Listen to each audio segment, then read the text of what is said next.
అంటారు మాది. అయితే ఒకటే రూమ్ ఉంది. ఒక్క రూమ్లో 5వ తరగతి వరకు చెప్పాలంటే ఎంతమంది చెప్తారు పిల్లలకు? ఒక 2 రూమ్లు పాత స్కూల్ ఉంది. ఆ బిల్డింగ్ కారుతున్నాయి, 2 కారుతున్నాయి. వాళ్ళు అందులో చెప్తామంటే మా పిల్లలు ఏమన్నా అయితే బాధ్యత అది పడిపోనికి అయింది. అది పడిపోతుంది ఇట్లా. అది కట్టిపి మా కూలిపిచ్చి కట్టిపియలే. బాత్రూములు లేవు, ఏం లేవు మా ఊళ్ళే.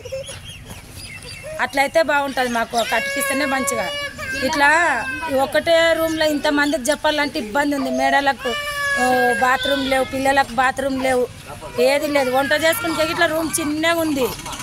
మాకేం అంత ఇబ్బంది ఉంది మా ఊళ్ళో. మరి కట్టిస్తారు చెప్పండి. ఏం చెప్పాలంటే ఇదే మేము మా ఉన్న సమస్య మేము చెప్తున్నాం. మీరు కట్టిస్తారా కట్టియరా? మా పిల్లలను తోలియమంటే తోలిస్తాం, చాలకు లేదమ్మా అంటే ఇంకా మేము కట్టియమంటే కానీ కూలి పనికి కన్నా తోలుకపోతాం కదా. ఒక ఆ పడిపోయిన కారే బిల్డింగ్లలో కూర్చుని పెడతామంటే చంపుకుంది మాకు అనుకొని చెప్పండి. మరి మీరు కట్టిస్తామంటేనే సరే, కట్టియము అంటే కానీ మేము ఊక పిల్లలను బంద్ చేసుకొని కూలికి దొరకపోతాం. ఊక కాదు, మేము ఈడ పిల్లల్ని చదివించుకోవాలా వద్దా? మరి ఈడ ఒకటే క్లాస్లో 5వ తరగతి వరకు చెప్తున్నారు. బాత్రూమ్ లేదు, ఏది లేదు. మాకు ఏదైనా సలహా ఇవ్వండి. లేకపోతే ఏం చేస్తున్నారు అధికారులు? ఇంతగానో మా పిల్లల్ని మరి ఏమైనా కూలీ తీసుకుపోవాలన్నా ఎట్లా చెప్పండి. మరి మాకు చదువుకోవడానికి మెయిన్ ముఖ్యం. పిల్లల్ని తోలిస్తున్నాం కానీ అస్సలు బాత్రూమ్ లేదు, ఏది లేదు, స్కూలే లేదు.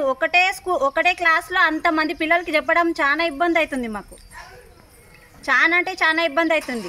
వాళ్ళకు చదివియాలా లేకపోతే కూలి తీసుకుపోవాలా చెప్పండి, మీరే చెప్పండి. ఇంకా మాకు ఏం అర్థం అవ్వట్లేదు. ఆ పాత బిల్డింగ్లో ఉందంటే ఆ పాత బిల్డింగ్ మొత్తం కారుతుంది. లట్టుకున్న పిల్లలకి ఏమైనా అయిందంటే మాకు ఎవరైనా బాధ్యత తీసుకుంటారా? మా పిల్లలకి ఏమైనా అయితే ఎవరైనా బాధ్యత తీసుకుంటారా? ఎవ్వరు తీసుకోరు, ఎవ్వరు వచ్చి చూడరు, చేయరు. వచ్చే ఒకసారి కనీసం చూసి అవును ఇంత చెప్తున్నారు కదా అని కూడా ఎవ్వరు రారు, చేయరు. మరిన్ని వీడియోస్ కోసం ఛానల్ సబ్స్క్రైబ్ చేయండి. లేటెస్ట్ అప్డేట్స్ కోసం వాట్సాప్ ఛానల్ ఫాలో చేయండి. అండ్ లింక్ డిస్క్రిప్షన్ లో ఉంది.